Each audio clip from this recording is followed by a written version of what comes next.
Varumeka. Kubva zvandakadzidza chinhu ichi muupenyu hwangu, ndakabva ndachinja attitude yangu. Muda uchidzidzavo, muda kuchinja attitude yenyu. Imi chitotanga kuda kundipikisa ndisati ndataura. Izvezvo muda kundipikisa izvezvi. Madogara pazvituru kuda kuita nharo neni. Makuda kuita nharo, hamuzivi nyaya chandataura ndechi, makuda kundipikisa izvezvi. Guys, upenyu ngahufanana neunderwear. Munhu wese unofanirwa kupfeka underwear. Asi hazvisi normal kufamba wakubudza vanhu ndine underwear. Ukaona wakufamba uchibudza vanhu ndine underwear, something is wrong. Ndo zvakaita zvese zvaungangofunga muupenyu. Mari chaiyo. Ukaona wakubudza vanhu nemari, something is dodgy. Hapana munhu andakambonzwa anofamba achiti, honai ndiri mutema. He, kuvarungu kuno kutogara nevarungu. Ndiri mutema, honai ndiri mutema.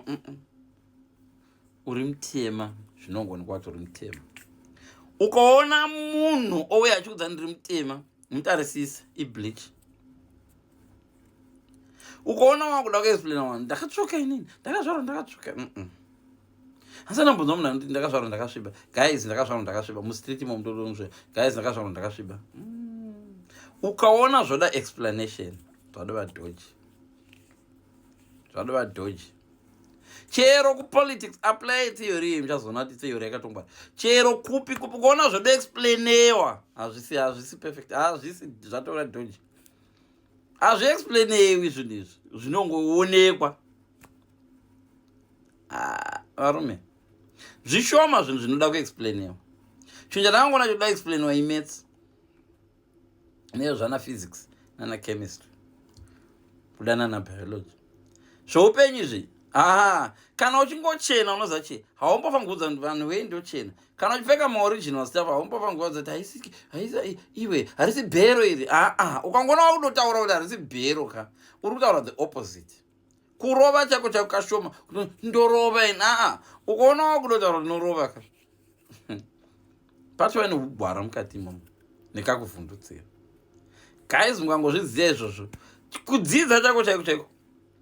Ndine mabhuku vanozviita vamwe, vana professor tovaona na chichichi vanozviita. But kazhinji ukaona woda kutozviexplaina, ende ukaona zvinhu zvaa too good to be true, it's very likely they are too good to be true. Kura kuti pane zviri kuitika. Ukaona wakuexplaine gwamari ikadai inozodai, ukadai kuzodai, uzobhenga, wakutobirwa. Chero parudo kana wakuexplainekwa ndikakuda uri kuda kutsotsewa. Chizvinze iyo ndo theory.